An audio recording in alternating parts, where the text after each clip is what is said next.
তো hello everyone, my name is Sourav and you are watching my YouTube channel. এবং আজকে আমি আমার এই ইউটিউব চ্যানেলে গত কয়েক সপ্তাহে হওয়া ডাব্লিউডাব্লিউর প্রত্যেকটি মেজর ঘটনা নিয়ে আলোচনা করব। তো without wasting any more time, let's start our today's video.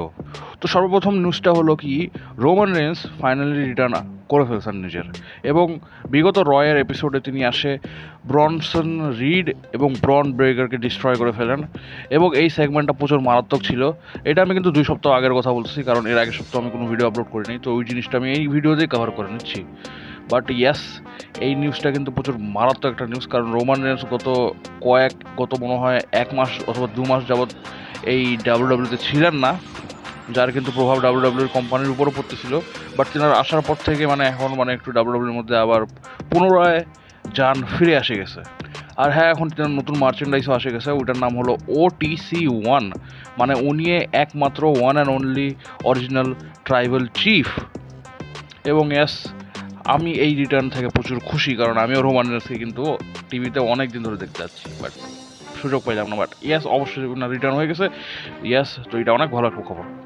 আর এরপর একটা দুঃখের খবর আসতেছে, কারণ খুশির পর তো দুঃখ অবশ্যই আসে। আর সেটা হলো কি, গোল্ডবার্গ ফাইনালি নিজের এত বড় একটা রেসলিং ক্যারিয়ার থেকে রিটায়ার হয়ে গেছেন। ইয়াস, লাস্ট স্যাটারডে নাইট মেইন ইভেন্টে তিনার সাথে গুন্থারের একটা অনেক ভয়াবহ মারাত্মক একটা ম্যাচ হয়, যেখানে গুন্থার তিনাকে ফাইনালি বিট করে তিনার রেসলিং ক্যারিয়ারটাকে এন্ড করে দেয়, এবং এই মোমেন্টটা খুব ইমোশনাল ছিল। হ্যাঁ, এটা নিয়ে আবার পরে অনেক কম কন্ট্রোভার্সিও হয়, বাট এই ব্যাপারে আমরা পরে আলোচনা করবো অন্য কোনো একটা ভিডিওতে, বাট কারণ এটার কন্টেন্ট অনেক বেশি একটা ভিডিওতে এক্সপ্লেন করার জন্য। বাট গ্যাস, উনি ফাইনালি নিজের রেসলিং ক্যারিয়ার থেকে রিটায়ার হয়ে গেছেন, অ্যান্ড এটা অনেক শকিং একটা ব্যাপার। এখন দেখি কি হয় ভবিষ্যতে, বাট আমাকে মনে হয় না কি ডাব্লিউডাব্লিউ যার কোনো কাজ করবে। বাট দেখি, প্রো রেসলিংয়ে তো রিটায়ারমেন্টের তেমন কোনো প্রপার কোনো সিস্টেম নাই, রেসলার তো কখনো আসে যেতে পারে। তো দেখি, যদি ভাগ্যে থাকে তো উনি হয়তো আবার রেসলিংও করতে পারে, but see what's happen future, never say never.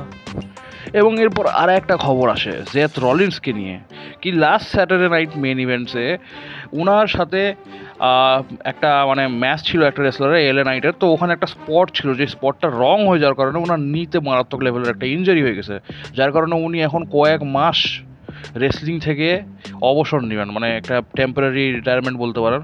কারণ নিয়ের ইনজারি কিন্তু ডাব্লিউডব্লিউতে খুব মারাত্মক একটা ইনজারি হয়, এবং অনেকগুলো রেসলারদের ক্যারিয়ারও নষ্ট হয়ে যেতে পারে এটার কারণে। সবচেয়ে বড় এক্সাম্পল হলো এটার স্টোন কোল্ড স্টিভ অস্টিন, যেনার নিয়ের ইনজারির কারণে ওনার অনেক ক্ষতি হয়েছে। বাট দেখি এখন কি হয়। বাট হ্যাঁ, আমি জেথ রলিন্সের জন্য প্রচুর দুঃখী, কারণ এই জেথ রলিন্সের যে স্টোরি লাইনটা ছিল এটা খুব মারাত্মক ছিল। বাট এই ইনজারিটার কারণে এখন ব্রনসন রিড এবং ব্রন ব্রেকার পল হেভারের ফ্যাকশনটা স্লো পড়ে যাবে। বাট দেখি, এখন রোমান রেন্সকেও এটার মধ্যে ঢুকাইছে, তো দেখি যদি এটা আবার নিজের গতি ফিরায় পায়। বাট আমরা ওনার জন্য কামনা করতেছি উনি জলদি রিটার্ন করে ফেলুক, এটাই কামনা করতেছি আমরা। তো এটাই।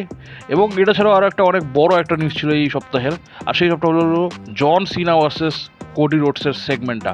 ভাই, কি মারাত্মক একটা সেগমেন্ট ছিল এটা। কোডি রোডস প্রপারলি জন সিনাকে ডিস্ট্রয় করে ফেলে এই সেগমেন্টে।